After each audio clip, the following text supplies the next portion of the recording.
Hi, it's Laura from Hyperstamper again, and this is the last in the series of 10 for the last week of July, and on August 1st, I'm going to have the start of the 10 new journals for the week.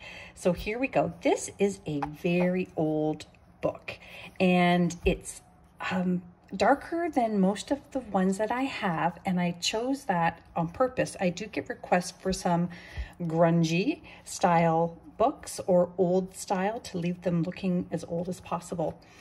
And because I don't use any commercial papers or replicas, everything is authentic in my books. I just left this one very simple, and I'll show you the inside. It'll be easier for me to show you.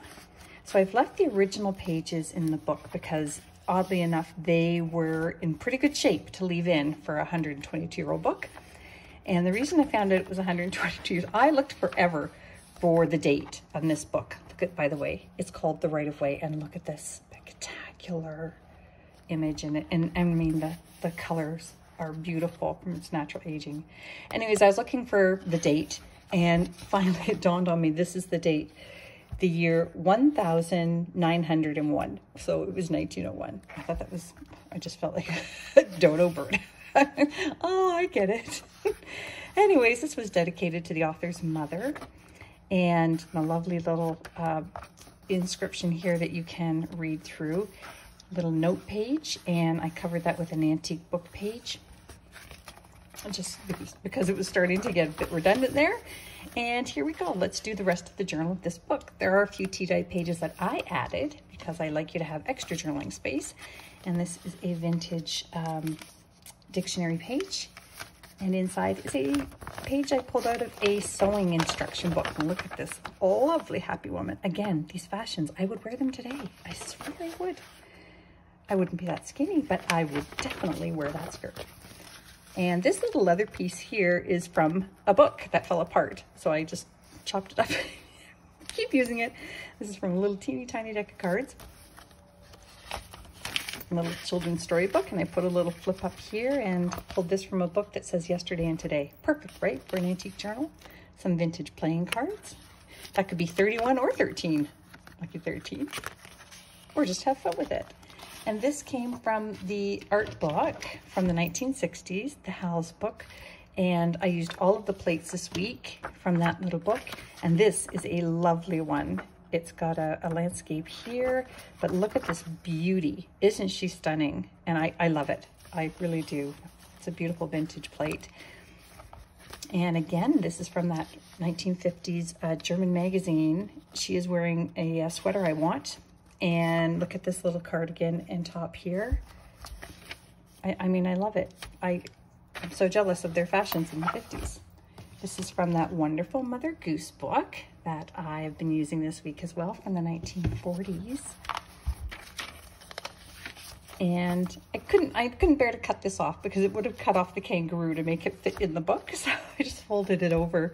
It's just such a fun, whimsical little children's page there. Isn't that sweet? And here is a mythological character. I hope I had that right. Pan. And sometimes I just love the dictionary pages. I search and search for the best images. A little cluster here made some antique scraps. That's from an antique book page as well. This little pocket I made with some vintage pattern tissue. And this was out of another vintage book here. That was actually from a vintage art book. And here's another one of those wonderful prints from an antique book as well, early 1900s. I just put a little bit of lace on there to pop it. And this is just a little corner tuck here. And I've put tucks on both sides. There's some tissue here from Antique Patterns, a 1907 newsprint, 1926 ledger page, mounted onto an antique book page. And here, whoop, is that Emerald Isle book of poems again. And look at this photograph from the early 1900s, Gathering Seaweed. And it's a lovely poem there. I'm shocked at the photography from this book from the early 1900s. What a find that was. And look at this fun 1922 geography book, and this is a map of Australia and New Zealand. Isn't that wonderful? I love it. It is so brilliantly colored to this day. And there's the book that it came from. Pearl shop receipt, mounted in a pocket I made with the Magic Garden book, and a 1930s music strip here. That's from the 50s, by the way. And, oh yeah, Paris Almanac page here. And this one is from September 28th and September 29th. And this was during the World War, so sometimes it's fun. I recommend people go in and have a look with Google Translate to find out what the articles were about and the satire in them. There was a lot of comical relief in those from the day. And that would have come from the Paris Almanac here. And the lovely upholstery page here came from the 1930 Blue Book of Interior Design. I like showing you where it came from so that you know I didn't just go out and buy these or copy them. They're really mine, and I have so much fun putting them together. This came out of this vintage salad book. If you've seen all the videos from this week, you'll notice that they are all from the same books, but of course there's never two the same. And I always add little surprises and tucks in there that are completely different. This page here is from this household hints book for housewives. I hate saying that word. And this is a wildflower double-sided page. Look at these pretty ones. That's vintage, and that was from England. And the bellflower and on both sides. I tea-dyed it because it was very pure white. I just wanted it to be in the neutral tones. And I made a pocket out of this vintage doily here. And this is an antique book page from the very early 1900s about antiques. That's pretty cool. Oh, another pie page. America's Choice of Pies. We've got lemon meringue, cherry, and apple. That is fantastic. And that's a vintage recipe book from the 50s. Look at these images from the early 1900s on antiques. I just love it. That vintage doily. And there's where I'm from, just outside of Toronto, Ontario.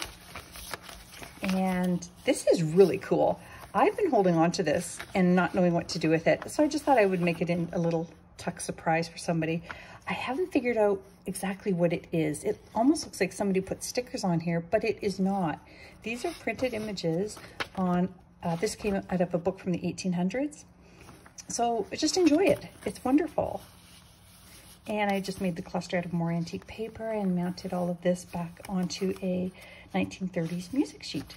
Another wonderful image from the Magic Garden there, and a cover from the April 1946 Theater Art magazine. Let me just look at it so you can see the whole thing. Isn't that beautiful? And that's the International magazine. And this is the tab. This is the last of them for the week. V and W from that antique ledger book from the 1920s.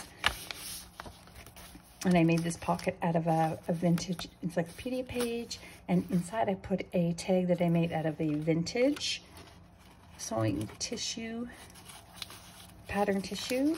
And again, here is that wonderful artist house. That book there from the 1960s, and this is the last print from the book. Isn't that lovely? And that's another double-sided print, and lucky person here gets a full color one. And on this side, woo, this wonderful scene from between 1905 and 1910. And this one here is a Danish book. The inside pages are already pulled out, so I just added a few little scraps of antique paper so that you could journal in it, but I just thought it was really beautiful, so I included that as well. Isn't that fun? And these are the last pages of the original book here, and of course whenever I can I keep the end page as well. So I hope you love the Right of Way as much as I do. It's a really special, it's very different, it's very special. It's on my Etsy page now, etsy.com/shop/Hyperstamper with a capital H, and don't forget to subscribe so you can see these before they go on Etsy. I'll talk to you soon with the next 10 of the week. Bye for now.